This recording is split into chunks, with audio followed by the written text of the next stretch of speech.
ఆరోగ్యంగా ఉండాలంటే ఏం తినాలి అని అడుగుతూ ఉంటారు నన్ను. ఆహారం తినకూడదు, మత్తు పదార్థాలు వాడకూడదు, అలాగే కెమికల్స్, కూల్ డ్రింక్స్, పిజ్జాలు, బర్గర్లు, న్యూడిల్స్ ఇలాంటివేమీ కూడా తినకూడదు. పసుపు, కారం అవి కూడా మనమే ఆడిపించుకుంటే, ఏదైనా కూడా డైరెక్ట్గా మనం ప్యాకెట్స్ కొనకుండా మనమే ఆడిపించుకోవడం మంచిది. కుర్కురేలు, చాక్లెట్స్ ఇవి కూడా అవాయిడ్ చేయడం మంచిది. పానీపూరి తింటూ ఉంటారు చాలా మంది బయట, అది కూడా అవాయిడ్ చేయడం మంచిది, ప్రిఫర్ చేసుకోవడం మంచిది. ఆల్మోస్ట్ కెమికల్స్ వాడిన ఫుడ్డే మనకి వస్తుంది.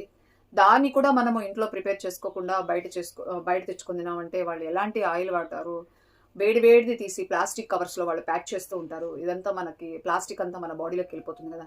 చాలా మంది కర్రీస్ పాయింట్స్ దగ్గర కర్రీస్ తెచ్చుకుంటా ఉంటారు, టిఫిన్ సెంటర్స్ దగ్గర టిఫిన్ తెచ్చుకుని ఉంటారు. ఆకు వాడటం అనేది మర్చిపోయారు వాళ్ళు. అంటే వాళ్ళు డబ్బులు ఎక్కువ తీసుకుంటారు, బట్ ఆకు మాత్రం వాడరు. అది మనం క్వశ్చన్ కూడా చేయట్లేదు, వాళ్ళ తప్పు కాదు. ఇక్కడ తప్పు చేసే వాళ్ళకంటే కూడా తప్పు చేస్తున్నప్పుడు చూస్తూ క్వశ్చన్ చేయకపోవడం వల్ల కూడా వాళ్ళది కూడా తప్పే అని నేను అనుకుంటాను. ఎందుకంటే వాళ్ళు మన ఆరోగ్యంతో గేమ్ ఆడుతున్నారు.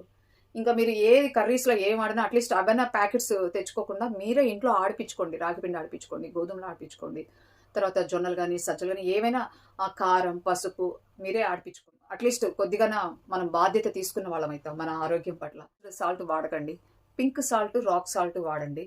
ఎందుకంటే చాలా వరకు ఇదే మంచిది. అయోడైజ్డ్ సాల్ట్ వాడితే మన ఎముకలు తొందరగా అరిగిపోతాయి. పింగులకి గ్రీజ్ లాంటిదే మనం తీసుకునే ఆహారం కూడా చాలా వరకు ఆహారమే ఔషధం. మెయిన్ కీ రోల్ ప్లే చేసేది ఏంటి అంటే ఆహారం. కాన్షియస్నెస్తో ఉండాలి, మనం ఏం తీసుకుంటున్నామో, ఎలాంటి ఫుడ్ తీసుకుంటున్నామో అనేది. ఎందుకంటే మన ఇంటెస్టైన్ అనేది డస్ట్బిన్ కాదు, ఏది పడితే అది తిన్నప్పుడు ఎన్ని క్యాలరీస్ వస్తున్నాయి, ఎన్ని విటమిన్స్ వస్తున్నాయి, మినరల్స్, ఫ్యాట్స్, ఫైబర్, కార్బ్స్ వస్తున్నాయని చూసుకొని తినాలి. ఏది పడితే అది తినకూడదు. ఫుడ్ అవాయిడ్ చేయండి, స్వీట్స్, చాక్లెట్స్ ఎక్కువ పెద్దవాళ్ళు తింటుంటారు, పిల్లలకి ఇస్తూ ఉంటారు. షుగరు, మైదా, సాల్ట్ ఇవన్నీ స్లో పాయిజన్ అనమాట. ఇవి కూడా అవాయిడ్ చేయండి. వీలైతే షుగర్ ప్లేస్లో బ్లాక్ జాగరీ వాడుకోండి. మీరు జావ తాగినా దాంట్లో బ్లాక్ జాగరీ యాడ్ చేసుకోండి. ఏదైనా స్వీట్స్ తయారు చేసుకున్నా కూడా జాగరీతో తయారు చేసుకోండి. టీ తాగినా కూడా, టీ ఏంటి అంటే మనం వేడివేడి టీలో చాలా మంది జాగరీ వేస్తూ ఉంటారు. అలా కాకుండా టీ కిందకి దించిన తర్వాత జాగరీ వేసుకుంటే టీ ఇరిగిపోవు అనమాట. నేనైతే టీ కూడా తాగొద్దని చెప్తాను. గ్రీన్ టీ తాగండి, గ్రీన్ టీలో జాగరీ వేసుకొని తాగమనే చెప్తాను. ఇన్ కేస్ మీకు ఒక అదే అడిక్షన్ అయిపోయింది, ఇంకా మానుకోలేకపోతున్నారంటే ఒక్కసారి ట్రై చేయండి. మీ మైండ్ని కూడా మీరు డైవర్ట్ చేయడం నేర్చుకోవాలి. మైండ్ టీ అడుగుతూ ఉందంటే ఆ ప్లేస్లో అప్పుడు మీరు ఏం చేయాలంటే గ్రీన్ టీ ప్రిపేర్ చేసుకొని జాగరీ వేసుకొని తాగారంటే ఇంకా ఆ టీ మీదకి వెళ్ళదనమాట.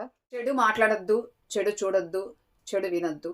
మీరు ఆరోగ్యంగా ఉండాలంటే ఈ 3 చేస్తే చాలా హాయిగా ఉంటారు, ఆనందంగా, సంతోషంగా ఉంటారు.